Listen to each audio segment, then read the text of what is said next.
नमस्कार दोस्तों, एक बार फिर से आपका स्वागत है आपके अपने यूट्यूब चैनल एके डायरीज़ पर। जैसा कि आपको पता है, हमने एक सीरीज़ चलाई हुई है मिशन टेट की, जिसके थ्रू जो है हमने टारगेट रखा हुआ है कि मैक्सिमम लोगों का टेट जो है वो इस बार क्लियर हो जाए।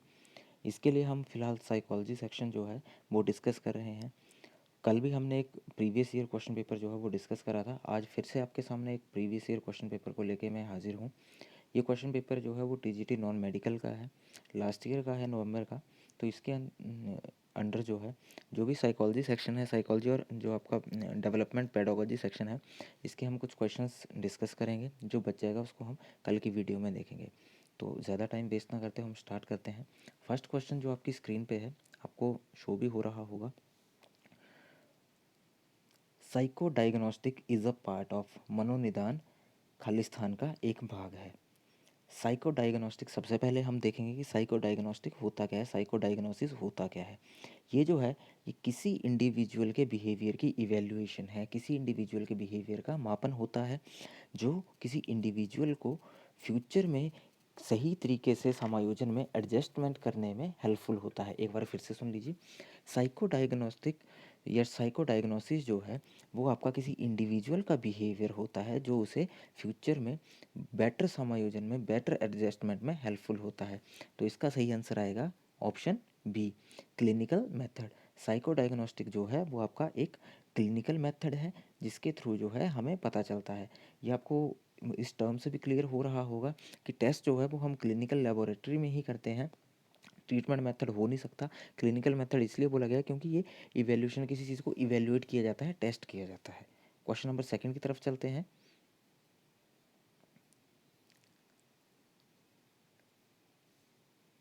आपकी स्क्रीन पे है, एक्सपेरिमेंट्स कैन बी, एक्सपेरिमेंट्स को क्या किया जा सकता है, एक्सपेरिमेंट्स को जो है वो रिपीट किया जा सकता है, इकट्ठा हम कर सकते हैं। ये सही है एक्सपेरिमेंट, लेकिन हम एक्सपेरिमेंट को इकट्ठा नहीं कर सकते हैं, हम एक्सपेरिमेंट के डाटा को कलेक्ट कर सकते हैं। यहाँ पे एकत्रित करना, एकत्रित करने का मतलब है कि मतलब हम जो है उसका डाटा कलेक्ट कर सकते हैं, एक्सपेरिमेंट को नहीं। तो यहाँ पे एग्जामिनर ने टर्म घुमाने की कोशिश करी है, उसको जो है हम कलेक्ट नहीं कर सकते, इकट्ठा नहीं कर सकते एक्सपेरिमेंट को, सिर्फ जो हमें उसका रिजल्ट मिलेगा, डाटा मिलेगा। ऑप्शन नंबर थर्ड है रिमेंबर्ड, हम उसका सिर्फ रिजल्ट या डाटा रिमेंबर रख सकते हैं, एक्सपेरिमेंट को जो है वो याद नहीं कर सकते। तो इसलिए इसका ऑप्शन जो है वो बी सही होगा। एक्सपेरिमेंट को क्या किया जा सकता है, एक्सपेरिमेंट को दोहराया जा सकता है। एक एक्सपेरिमेंट को, मान लीजिए हमने कोई एक्सपेरिमेंट किया, किसी चीज़ पे एक्सपेरिमेंट किया, तो उसको जो है हम बार बार बार बार जो है वो रिपीट कर सकते हैं। क्वेश्चन नंबर थ्री, कल भी हमने क्वेश्चन डिस्कस करा था, जीन्स किस चीज़ में, जीन्स वर्क इन, जीन्स खालिस्तान में कार्य करते हैं। ये जो है ये डायरेक्टली जो है जीन्स जो है हमारे पेयर्स में वर्क करते हैं, जीन्स पेयर्स में वर्क करते हैं, कल भी हमने देखा था। और जो है जीन्स ही ये जो है वो आपका डिसाइड करते हैं, जीन्स के थ्रू ये डिसाइड होता है कि हमारे गुण हम में क्या होंगे। 95% केसेस में होता है कि हमारा hair colour, skin colour, eye colour, height वगैरह जो है वो जस्ट लाइक हमारे पेरेंट्स की तरह होगा। और ये जीन्स जो हैं वो अपने पेरेंट्स से जो है बच्चों में ट्रांसफ़र होते हैं। नेक्स्ट क्वेश्चन नंबर फोर आपकी स्क्रीन के ऊपर है, एक्स और वाई क्रोमोसोम जो है वो किस में पाए जाते हैं। ब्रेन सेल आपका हो नहीं सकता, फीमेल सेल्स में नहीं होता है, मेल सेल्स इसका जो है वो राइट आंसर होगा, क्योंकि मेल में जो है वो एक्स और वाई क्रोमोसोम होते हैं। आपके फीमेल्स में कौन कौन से क्रोमोसोम होते हैं, फीमेल में आपके एक्स एक्स क्रोमोसोम होते हैं। और जो आपका किसी शिशु का लिंग जो है, किसी बच्चे का जो है वो बायोलॉजिकल सेक्स क्या होगा, वो सिर्फ और सिर्फ इस चीज़ पे डिपेंड करता है कि जो मेल जो है वो कौन सा क्रोमोसोम जो है वो प्रोड्यूस कर रहा है। जैसे आपको पता है फीमेल के पास एक्स एक्स एक्स एक्स जो क्रोमोसोम है वो दोनों होंगे।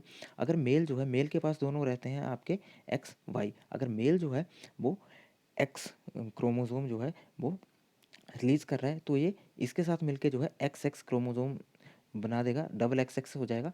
तो ये जो बच्चा होगा उसका बायोलॉजिकल सेक्स जो वो फीमेल होगा। अगर मेल जो है वो, फीमेल के पास दो एक्स एक्स हैं, मेल के पास एक्स वाई है, अगर मेल जो है वाई क्रोमोसोम जो है वो रिलीज़ करता है, तो ये दो जो हैं वो आपस में मिलके जो है जो बच्चा होगा उसका बायोलॉजिकल जो सेक्स होगा वो मेल होगा, क्योंकि एक्स वाई क्रोमोसोम जो है वो आपस में मिल जाएंगे। तो इसलिए जो है, जो आपकी स्क्रीन के ऊपर है, जो एक्स और वाई क्रोमोसोम किस में पाए जाते हैं, मेल सेल्स में। नेक्स्ट क्वेश्चन की तरफ चलते हैं।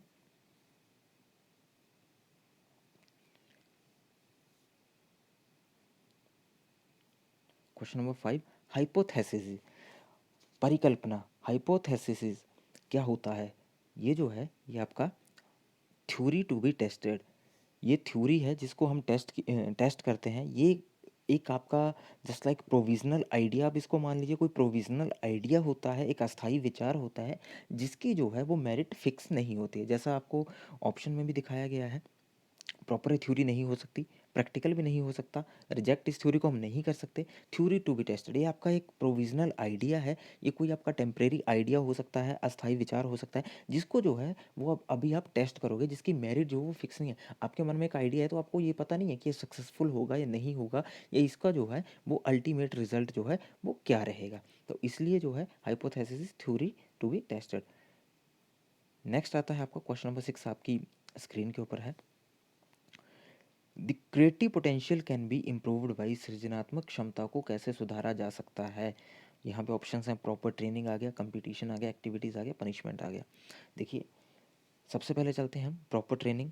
जी हाँ, प्रॉपर ट्रेनिंग हो सकता है, कंपटीशन हो नहीं सकता, क्योंकि कंपटीशन से जो है सृजनात्मक क्षमता को कभी नहीं सुधारा जा सकता। उल्टा जो है कंपटीशन से बच्चे में आगे बढ़ने की होड़ होगी, तो वो सिर्फ और सिर्फ एक ही चीज़ पे फोकस करेगा कि मुझे कुछ भी करके जो है एक पर्सन से, मतलब कोई उसका जो कंपटीटर है उससे आगे निकलना है। तो वो जो है क्रिएटिविटी भूल जाता है और एक ही साइड उसका जो है गोल हो जाता है। एक्टिविटीज़, एक्टिविटीज़ नहीं हो सकती, क्योंकि एक्टिविटीज़ से जो है वो बच्चा क्रिएटिव नहीं बन सकता है। लगातार एक्टिविटी से जो है वो बच्चा थक सकता है।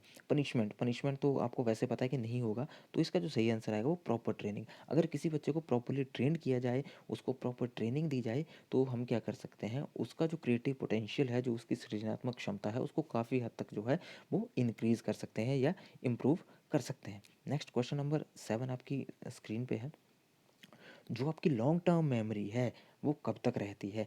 इसके लिए सबसे पहले जो है वो आपको एक मेमोरी चार्ट में शो कर रहा हूँ, आपकी स्क्रीन पे आएगा। मेमोरी चार्ट में आपको दिखाता हूँ, उसके बाद हम इसका आंसर देंगे। जैसा कि आपको आपकी स्क्रीन के ऊपर दिख रहा है, मेमोरी, जो आपकी सेंसरी मेमोरी है उसको क्विक मेमोरी बोला जाता है। सबसे पहले देखिएगा, सेंसरी मेमोरी जो है उसको क्विक मेमोरी भी बोला जाता है। ये देखिए आपकी स्क्रीन के ऊपर, इसको क्विक मेमोरी बोला जाता है। उसका टाइम स्पैन होता है 0 to 1 या 0 to 2 सेकेंड्स, सिर्फ ये ज़्यादा से ज़्यादा 2 सेकेंड तक रहती है। बहुत इंपॉर्टेंट क्वेश्चन है। सेंसरी मेमोरी का टाइम स्पैन आपसे एग्जाम में पूछा जाएगा, या ये पूछा जाएगा कि सेंसरी मेमोरी को जो है वो और कौन सी मेमोरी बोला जाता है। 0 से 2 सेकेंड तक या 0 से 1 सेकेंड तक जो है वो आपका कौन सी जो आपकी मेमोरी है उसका टाइम स्पैन है। नेक्स्ट आता है आपका short term memory, immediate memory, working memory. ये क्वेश्चन जो है वो मोस्ट इंपॉर्टेंट है।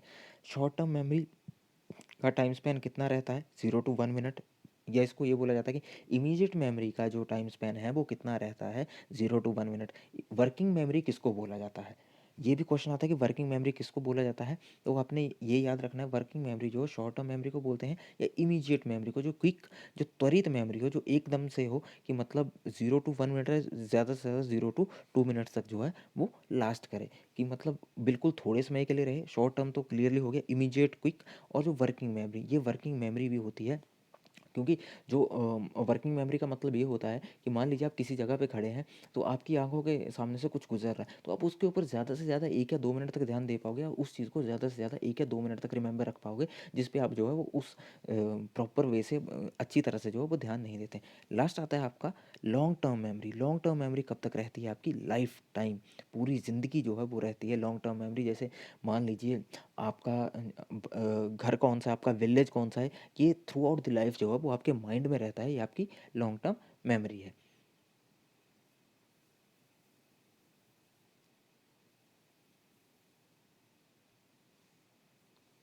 जैसा कि हमने उस इमेज में देखा, तो आपको आप इस क्वेश्चन का जो है वो इजीली आंसर दे सकते हैं। लॉन्ग टर्म मेमोरी में last for life time, D option इसका सही आंसर आ जाएगा। नेक्स्ट है, decision making is a kind of, कल भी हमने क्वेश्चन करा था, डिसीजन मेकिंग डायरेक्टली जो है वो प्रॉब्लम सॉल्विंग है, प्रॉब्लम सॉल्विंग बिहेवियर है। जैसे मैंने कल आपको एक एग्जांपल दिया था कि मान लीजिए बारिश हो रही है, तो आपको कहीं जाना है, तो आप उस टाइम ये कंसीडर करेंगे कि अब बारिश लगी है, मैं क्या करूँ। आपके सामने प्रॉब्लम आ गई, तो आपने ये डिसीजन कर लिया कि ठीक है, या तो मैं छाता लेके निकल जाता हूँ, या फिर जो है जब बारिश ख़त्म होगी तो मैं उसके बाद जाऊँगा। तो अल्टीमेटली जो है आपने उस प्रॉब्लम का एक सॉल्यूशन का लिए, एक डिसीजन ले लिए, तो डिसीजन मेकिंग जो है प्रॉब्लम सॉल्विंग बिहेवियर है। नेक्स्ट क्वेश्चन नंबर 9 आपकी स्क्रीन पे है। स्मृति लोप शब्द का तात्पर्य क्या है? स्मृति का खो जाना, जैसे कि आपको याद दिख रहा है, या term amnesia refers to. Amnesia अगर आपको समझना है, मान लीजिए आप पेपर आप एग्जामिनेशन हॉल में बैठे हैं, इंग्लिश सेक्शन आप पढ़ रहे हैं, the term amnesia refers to, confuse हो गए, एक बार जो है वो हिंदी सेक्शन की तरफ आप नज़र डालेंगे तो आपको जो है अल्टीमेटली सारी चीज़ें क्लियर हो जाएंगी। स्मृति लोप शब्द का तात्पर्य है स्मृति का खो जाना। बाकी जो दो ऑप्शन है, संपर्क टूट जाना, संचार का टूटना, ये नहीं हो रहा है, तो लॉस ऑफ मेमोरी जो है वो आपका सही आएगा। नेक्स्ट है क्वेश्चन नंबर 10 आपकी स्क्रीन के ऊपर है, which of the following is are sensory channel. Sensory channel जो है इनमें से कौन है। आपको पता है कि 5 मेन सेंसिस जो हैं वो हमारी रहती हैं। कौन कौन सी रहती हैं आपको काफ़ी अच्छे से पता है। कौन कौन सी होती है, आई होती है, ईयर, नोज़,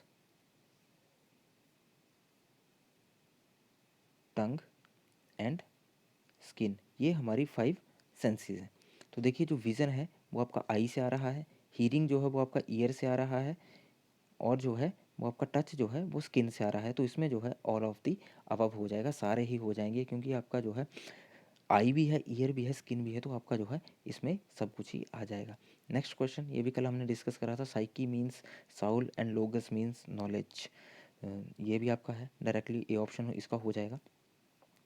क्वेश्चन नंबर 12, ये भी हमने जो है वो डिस्कस कर लिया था कल, कि फ्राइड ने जो है वो कौन सा स्कूल फाउंड किया था, psycho analysis. Psycho analysis school जो है वो सिगमंड फ्राइड ने फाउंड किया था। कब इन्होंने स्कूल फाउंड किया था, 1896। सिगमंड फ्राइड इनका पूरा नाम था। 1896 में जो है वो उन्होंने इस स्कूल की जो है वो फॉर्मेशन की थी। और ये कहाँ के थे, ये ऑस्ट्रियन, ऑस्ट्रियन जो है वो आपके साइकोलॉजिस्ट थे ये सिगमंड फ्राइड। इसके अलावा जो है वो इनका जो ये जो इन्होंने इस स्कूल का जो है इन्होंने फॉर्मेशन की थी, इसी जब इन्होंने इस स्कूल को फाउंड किया था, इस संप्रदाय की स्थापना की थी, तो इन्होंने एक चीज़ बताई थी कि जो इंसान की मेमोरी है, जो हमारी मेमोरी है, उसके जो 3 मेन चीज़ें हैं। यहीं पे फ्राइड ने बताया था कि हमारा जो माइंड है वो 3 बेसिक एलिमेंट से बना होता है। किससे, ईड, ईगो और super ego. Id, ego, super ego, आपने ध्यान रखना है। और जो है ये जो आपका स्कूल ऑफ साइको एनालिसिस है, जो आपका इन्होंने कब फाउंड किया था, क्या बताया मैंने आपको, 1896। अब हम नेक्स्ट क्वेश्चन की तरफ चलते हैं। क्वेश्चन नंबर 13 देखिए, ये भी इंपॉर्टेंट क्वेश्चन है आपका। मैक्स वर्दीमर को किसके कौन सी फील्ड में जाना जाता है। मैंने आपको जब फर्स्ट वीडियो जब हमने साइकोलॉजी की करी थी, तो उसका फर्स्ट क्वेश्चन क्या था कि जो आपका जो है गेस्टॉल्ट का मीनिंग मैंने आपको बताया था। गेस्टॉल्ट का मीनिंग क्या होता है, होल। तो मैंने आपको बताया था कि जो गेस्टॉल्टवाद के जन्मदाता हैं वो कौन से हैं, आपके मैक्स वर्दीमर।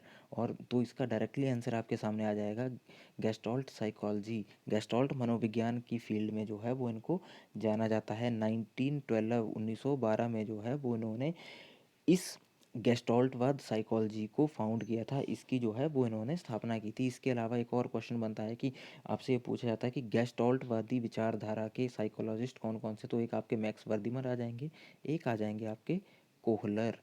आपने एक चीज़ ध्यान में रखनी है, कोहलर, कोहलर का ध्यान रखना है। कई बार जो है ऑप्शन में कोहलबर्ग होता है, कोहलबर्ग बिल्कुल भी नहीं करना है, क्योंकि कोहलबर्ग ने जो है वो मॉरल डेवलपमेंट थ्योरी दी थी, और कोहलर ने जो है वो इंसाइट लर्निंग के ऊपर काम किया था। तो जो आपकी गेस्टॉल्टवादी विचारधारा है वो क्या करती है, गेस्टॉल्टवाद मनोविज्ञान किसके ऊपर आधारित है, इंसाइट लर्निंग के ऊपर। इंसाइट लर्निंग के ऊपर आधारित है, ये अंतर्दृष्टि के ऊपर आधारित है। तो ये आपने ध्यान रखना है। मैक्स वर्दीमर कब बताया मैंने आपको, 1912। नेक्स्ट क्वेश्चन, बिना भिन्नता की परिकल्पना को क्या कहा जाता है, hypothesis of no difference is called null hypothesis. इसको डायरेक्टली जो है वो आपका नल हाइपोथेसिस बोला जाता है। Next question, what is the subject matter of psychology. Psychology का जो है वो आपका मनोविज्ञान की विषय वस्तु क्या है, सब्जेक्ट मैटर क्या है। सोशलाइजेशन हो नहीं सकता, परसेप्शन भी नहीं हो सकता, डेवलपमेंट भी नहीं हो सकता, ये इसके सब टाइप्स हैं।